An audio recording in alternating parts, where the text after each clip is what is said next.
네, 매일 아침 꼭 챙겨야 할 뉴스 딱 3개만 골라서 깊게 들여다봅니다. 뉴스 세계 시간인데요. 수요일에는 서울신문의 김진아 기자와 함께합니다. 어서 오세요. 네, 안녕하세요. 자, 그리고 박지훈 변호사 모셨습니다. 어서 오세요. 네, 안녕하십니까? 네.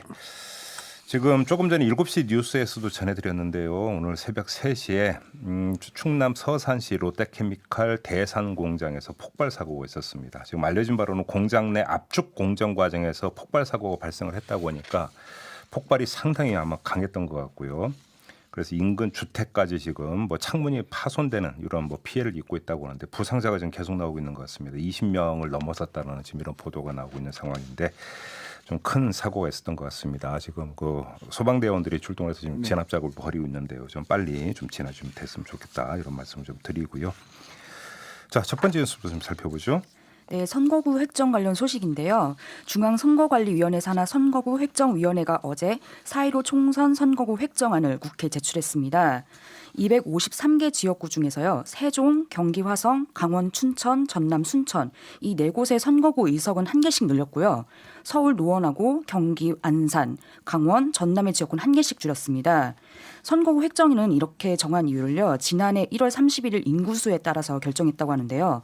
선거구 인구 하한선은 13만 6,565명, 상한선은 27만 3,129명을 기준으로 해서 분구 또는 통합을 결정했습니다. 지금 뭐 각 정당이 열심히 지금 뭐 계산기 두드리고 있을 것 같은데 그렇죠. 이게 지금 뭐 국회가 이게 그 마냥 거부할 수는 없고 네. 뭐 위법이나 이런 게 있을 때만 지금 거부할 수 있게 돼 있죠. 그렇죠. 국회 통과 가능성이 그래서 문제가 되는데요. 예. 선거법에 따르면 국회는 획정안을 그대로 반영해야 됩니다. 예. 그런데 명백한 법률 위반이 있다고 판단될 때만 소관위원회 제적위원 3분의 2 이상 찬성으로 선거구 획정위에 수정을 좀 요구할 수 있는데요. 오늘 여야 원내대표가 만날 것 같은데 네. 거기서 이견이 나오지 않으면 이 안은 행안위를 거쳐서 5일 본회의에서 처리될 예정입니다. 네. 그래도 막 지역구거든요. 네. 없어지는 데가 꽤 있어요. 그런. 합쳐지는 데가 꽤 있고 네.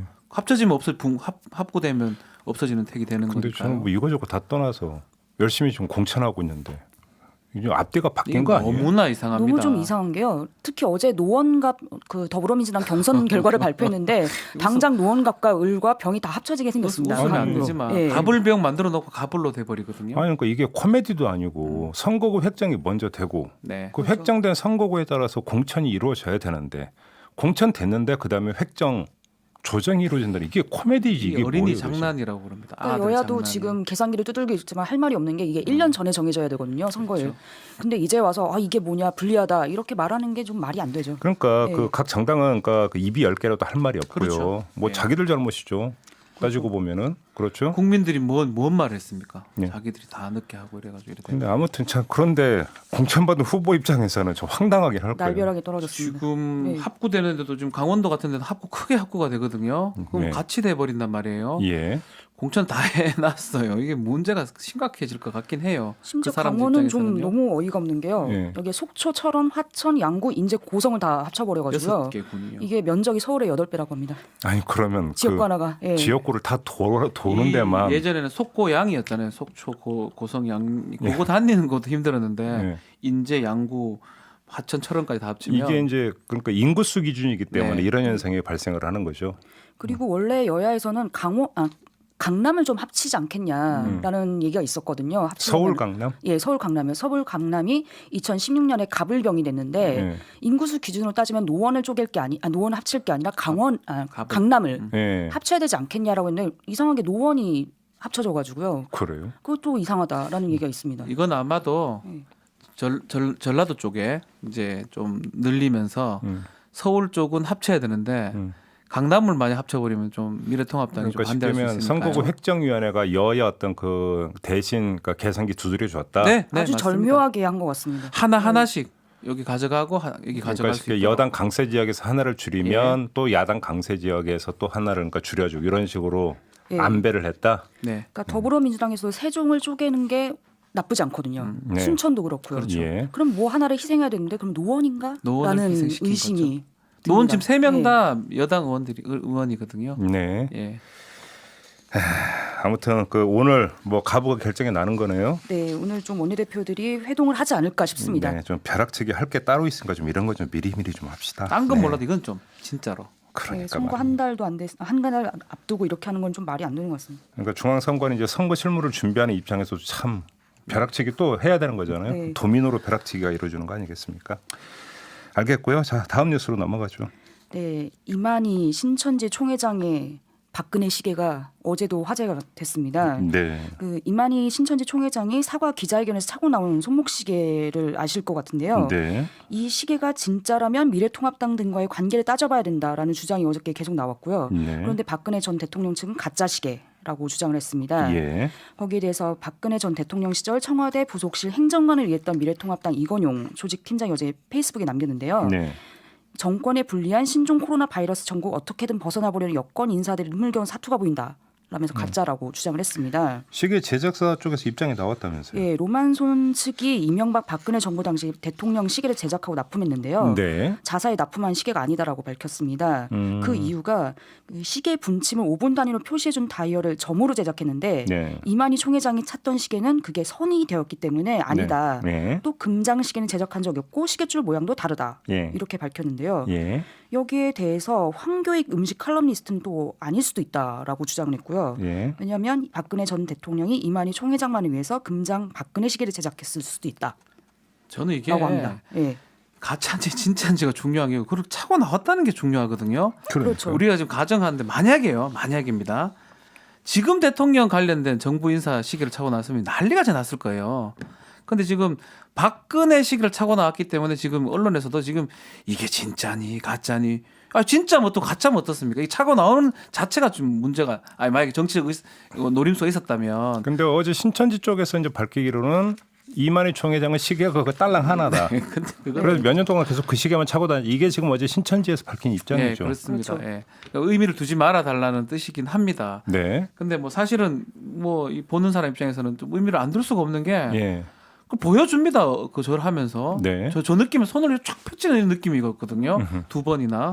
그래서 의미를 안 둘 수는 없는데 네. 어쨌든 간에 이게 박근혜 시계가 예컨대 로만손이랑 정확하게 제작이 됐는지 아니면 어떻게 됐는지 이거는 전 중요하지 않습니다. 이 얘기를 자꾸 할 필요는 사실 없을 것 같아요. 그때 네. 만든 사람들이 이거 아닙니다 하고 중요한 게 아니고 어쨌든 박근혜 사인에 들은 시계를 차고 나왔고 그것을 보여줬다는 거 여기에만 포인트를 맞추면 되지. 그러니까 아니 근데 그게 연결이 되어 있는 거죠. 이게 이제 그러니까 진품 박근혜 시계이냐 아니냐라고 하는 것이 얘기가 되고 있는 게 이게 진품이냐 가품이냐에 따라서 그럼 박근혜 전 대통령과 이만희 총회장 간의 어떤 모종의 관계가 있었던 거냐 아니냐라는 이야기로 너무 그렇기는 연결이 한데요. 되는 예. 거고 그게 연결이 만약에 된다고 한다면 지금 코로나19 사태였던 그 진원지가 되고 있는 신천지와 어떤 그 정치적 세력과의 또 연결고리가 그러니까 되는 부분이기 때문에 그래서 사람들이 이제 거기에 집중하는 거 아니겠습니까? 네, 이만큼, 뭐 그 사람이 뭐 시계를 뭐로 차든 그게 우리의 무슨 관심사가 되겠어요? 신천지가 이렇게 클 수 있었던 데는 바로 전 정부의 지원이 있었지 않겠냐라는 의심을 그렇죠.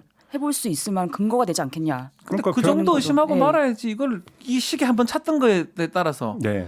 전 정부하고 완전 밀접한 관계가 있다. 이렇게 또 보는 것도 저는 무리한 해석이 아닌가 싶기도 네. 하거든요. 네. 여야 똑같이 네. 저는요. 네네네. 예. 예, 그런 지적 딱 그 정도만 나올 보면 수가 되지 않을까 있습니다. 싶은데요. 네. 참고로 예. 그 저기 종로 5관가 가면 구제거리가 하나 있어요. 예.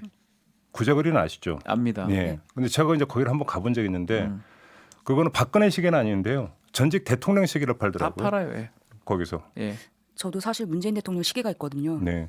이거를 그럼 거기서도 나중에 팔릴 수 있다는 얘기는 중고로 그거 이제 예. 그 줄 같은 거 갈아가지고 음. 좀 비슷하게 만들어서 할 수가 있습니다. 네네. 할 수가 있습니다. 그러니까 사실은 뭐 그러니까 지금 뭐 박지원 변호사가 말씀하신 대로 진품이냐 가품이냐의 문제를 떠나서 신천지가 그러니까 정말로 그러니까 정치 세력하고 일정하게 연결이 되어 있느냐 안 네. 되어 있느냐. 그렇죠. 결국은 그러니까 그 세간의 관심은 여기로 집중이 되고 있는 거죠.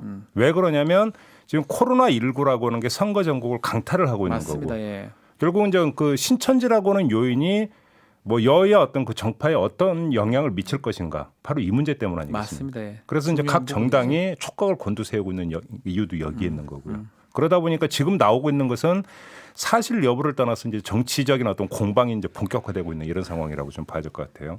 그러니까 여당도 너무 이용을 할 게 아니라 왜 이렇게 퍼지고 있는 건지 뭐 정부는 어떻게 아니요, 대응할지 거기에 여당은 초점을 좀 별말 맞춰야 될 없는데 것 같습니다. 예. 여당은 별말 없는데 뭐 야 옛날 사람들이 나와가지고 계속 아니라고 말할 필요가 뭐 있습니까? 그냥 굳이 그럴 필요는 없는 것 같고요. 저는 예. 그게 더 이상합니다. 아유 진짜 아니면 아니지 뭐 아니라고 이렇게 할 필요가 있나요? 더 이상하거든요. 저는 굳이. 알겠습니다. 그러니까 여기서 이제 확인되고 있는 거 확실한 사실은 신천지가 뇌관이다. 그렇죠. 선거에서 뭐 이거는 뭐 누구도 부인할 수 없는 사실 아니겠습니까? 중요한 사안입니다. 그렇죠. 네. 네, 그런 점에서 이제 결국은 또 이제 그래서 이제 가지가 여러 가지로 뻗쳐지는 거죠. 일부러 그 시기에 차고 나온 거 아니냐. 그렇다면 그 의도는 무엇이냐. 메시지가 아니냐. 뭐 이런 식으로 이제 계속 해석을 낳고 해석이 또 다른 해석을 낳는 꼬리에 꼬리를 무는 해석 전쟁이 벌어지고 있는 거죠. 해석 전쟁이 엄밀하게 얘기를 하면 좀 그렇게 봐야 되는 문제인 것 같습니다. 자, 마지막 뉴스로 넘어가 볼까요? 예, 북한 김정은 국무위원장의 친동생인 김여정 당 중앙위원회 제1부부장이 어젯밤에 담화문을 냈는데요. 네. 청와대가 북한의 방사포 발사 훈련에 우려를 표명한 것에 대해서 전응한 사고, 적반하장 이런 원색적인 표현을 동원해서 비판했습니다. 네. 김여정 제1부부장이 담화문을 낸 건 이번이 처음인데요. 좀 내용을 간단하게 설명을 드리면요. 화력 전투훈련에 대해서 청와대에서 강한 유감이니 중단 요구니 하는 소리가 들려온 것은 실로 의아하지 않을 수 없다. 전쟁 연습놀이에 그리도 열중하는 사람들이 남의 집에서 군사훈련을 하는 데 대해 가타부타하는 것은 그야말로 적반하장. 그리고 또 이런 표현도 썼습니다. 우리의 불신과 증오, 경멸만 더 증폭시킬 뿐이며 한마디 한마디가 완벽하게 바보스러울까라고도 했습니다. 그러니까 어제까지만 해도 관심사는 이 와중에 그러니까 뭐 코로나19 사태 때문에 지금 정신이 없는 이 와중에 우리 같은 경우 거기다가 한미연합 군사훈련도 연기가 된 마당에 그렇죠. 북한이 꼭 이렇게까지 해야 되는가 그 의도가 무언가 초점이 여기 있었었는데 간밤에 이제 김여정 부부장의 그 담화가 나오면서 또 하나의 어떤 그 초점이 생겨버린 네. 거죠. 김여정 부부장의 전면 등장을 어떻게 볼 것이냐. 첨이에요. 첨. 그러니까요. 김여정 명의로 지금 담화가 나온 것은 제 기억에도 물론 찾아봐야 되겠습니다만 거의 처음인 것으로 알고 처음으로 있는데 알고 있습니다. 직접 네. 어떻게 말을 하거나 나서는 사람은 아니에요. 사실 뒤에서 좀 하기도 하고 네. 특히 북한에서는 하나하나가 다 메시지거든요. 어떤 그러니까요. 용어를 써가지고 직접 담화를 한다는 거는 상당한 의미가 사실 있다고 봐야 될 것 같습니다. 그러니까 이제 그런 점에서 결국은 김여정이라고 하는 인물이 갖고 있는 두 가지 어떤 그 의미가 있거든요. 하나는 백두혈통 아닙니까? 북한에서 주장하는. 네. 그러니까 김여정 부부장의 담화를 김정은 위원장과의 과연 별개로 볼 수 있는 거냐 아니라는 거고. 같은 거죠. 그러면 이 담화에는 당연히 어떤 김정은 위원장의 생각이 겹쳐 있다라고 봐야 되는 거고. 네. 여기서 그러니까 대남 어느 순간부터인가 대남 강경 찬바람이 불다 못해 거의 얼어붙어 있는 어떤 태도가 다시 한번 확인되고 있다는 점이 네. 하나가 있는 거고.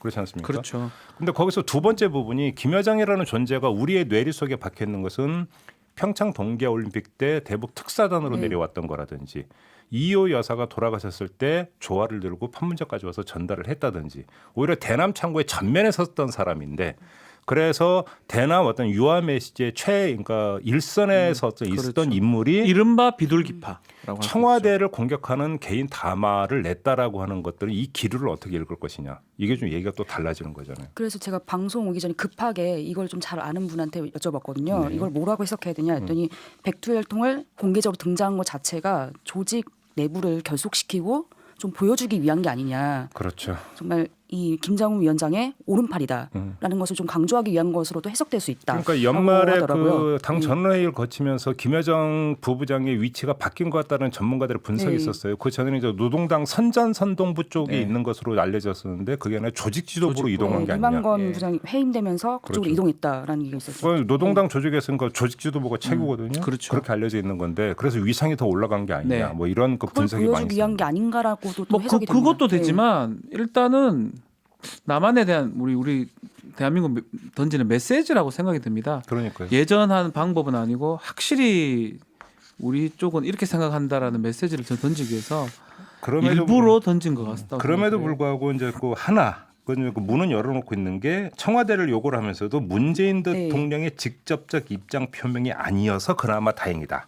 요 한 줄을 넣었거든요. 딱 한 줄입니다. 예. 그러면서 결국은 어떤 그 다시 관계가 그 반전될 수 있는 마지막 문은 열어놓고 있다. 좀 이렇게도 일단 좀 읽어야 될 것 같습니다. 미국하고 어쩌면 우리가 중간자적 역할을 좀 더 제대로 좀 해달라 이런 걸 아마 강력하게 요청하는 것 같아요. 네. 예전 다른 선전부가 얘기했다면 모르겠지만 백두혈통에 김여정이 이런 얘기를 했다라는 거는 그런 의미가 있다고 봐야 될 것 같습니다. 유의해서 봐야 되는 포인트인 것 네. 같습니다. 알겠습니다. 자, 오늘 뉴스 세계는 이렇게 마무리하도록 하겠습니다. 박준 변호사, 김진아 기자와 함께했습니다. 고맙습니다. 감사합니다. 고맙습니다. 이슈의 핵심을 꿰뚫는 예리한 시선, 믿고 듣는 진품 시사 김종배 시선 집중.